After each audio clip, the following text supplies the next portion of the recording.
Bonjour et bienvenue dans ce nouvel épisode d'Insert Coin. Aujourd'hui, on va jouer à Outrun. Alors, si vous aimez ce genre de vidéo, merci de liker, commenter, partager, de vous abonner. Et puis, à Outrun, c'est parti maintenant.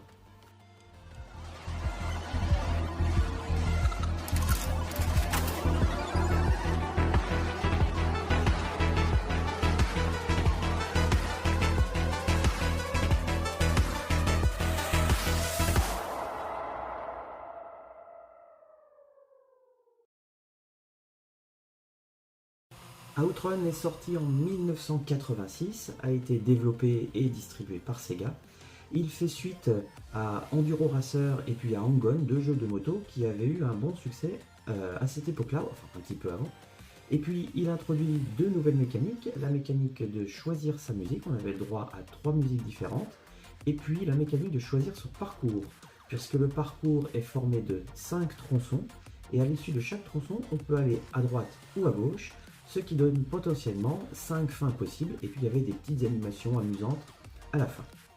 Alors ce jeu se joue au volant avec un retour haptique, il y a une pédale d'accélérateur, une pédale de frein, et ainsi qu'un levier de vitesse avec une petite vitesse et une grande vitesse. Allez, on va mettre un crédit, et puis on va choisir... alors il y a Splash Wave, Passing Breeze, moi comme musique je vais prendre Magical Sound Shower. Voilà. On a notre levier de vitesse sur l'eau, et on est parti au volant de notre Ferrari Testarossa. Pour optimiser, on change pendant que les gaz sont dans le vert et pas dans le gris ni dans le rouge. Et puis on va essayer de se frayer un chemin à travers le trafic routier. Ce jeu a eu énormément de succès à cause de son animation qui était extrêmement bien faite.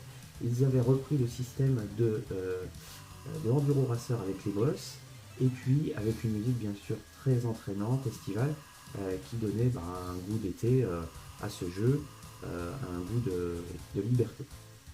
Vous pouvez presque sentir le vent dans nos cheveux. Alors le parcours est donc légèrement indiqué, on voit qu'on a des panneaux sur les côtés pour avoir une indication sur les virages. Attention, ils ne sont pas tous indiqués. Et puis quand on arrive au bout du tronçon, on a le choix à droite ou à gauche pour pouvoir continuer le parcours. Une fois qu'on passe le checkpoint, eh bien, on a un temps supplémentaire et il faut continuer le plus vite possible sans avoir d'accident. Alors, l'environnement changeait entre chaque tronçon, ce qui permettait bien sûr de varier la partie et d'éviter un côté trop répétitif. Ouf, j'ai failli me prendre un panneau. Le jeu a été bien entendu adapté sur des machines à l'époque, les machines existantes à l'époque, et moi j'ai pu y jouer sur Amstrad CPC.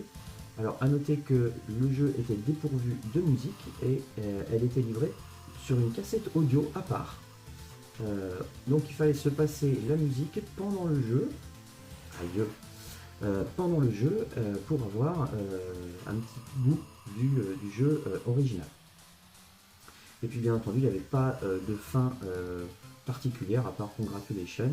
On avait droit bien sûr aux environnements variés, mais ça s'arrêtait là avec les tic tic tic tic tic de la voiture lorsqu'elle glissait.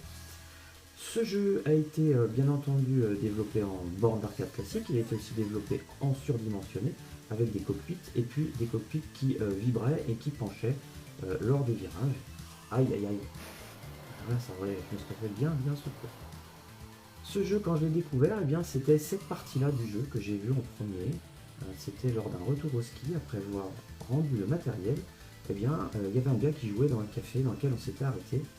Moi, j'ai pas mis de sous à l'époque dans la machine, mais je l'ai retrouvé dans le jeu, ce jeu dans le café qui était en bas de chez moi, celui dans lequel j'ai mis aussi beaucoup d'argent pour Double Dragon. Mais j'ai joué à Outrun avant Double Dragon, bien entendu. Et ce jeu, j'ai joué sur borne d'arcade classique.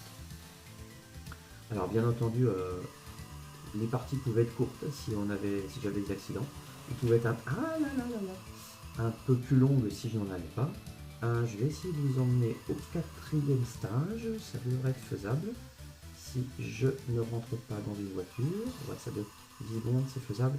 Par contre le 5e, j'en doute. Allez, le checkpoint, bien là, bien là, bien là. Oui, voilà. Ok, oui, oui, oui. Ouais, bon, bah là c'est mort. Trop d'accidents. Pour aller au bout, il faut vraiment avoir, allez, on va dire un, voire deux accidents et c'est tout. Là, c'est fichu.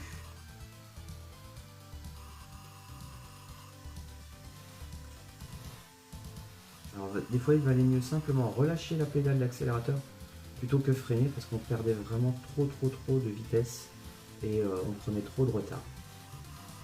Hop là, hop là, oh. Alors, un petit coup de vitesse, un petit changement de vitesse pour relancer.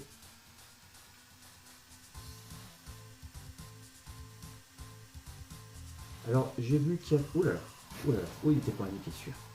Ouh, il a fait mal. Ce tronçon-là, je le connais pas très bien, malheureusement. J'aurais peut-être dû en choisir un autre. Il y a eu des suites à Outrun, hein, et le Outrun 2 est sorti bien plus tard en 2003, mais en fait, c'est pas la suite. Voilà. Bon, on est arrivé au choix ici. Voilà donc les 5 tronçons avec les 5 fins A, B, C, D, E. Eh bien, merci d'avoir regardé cette vidéo jusqu'au bout. N'hésitez pas à commenter, à partager, à liker, à vous abonner si ce n'est pas fait. Et moi, je vous donne rendez-vous pour une prochaine vidéo. Salut, bye bye!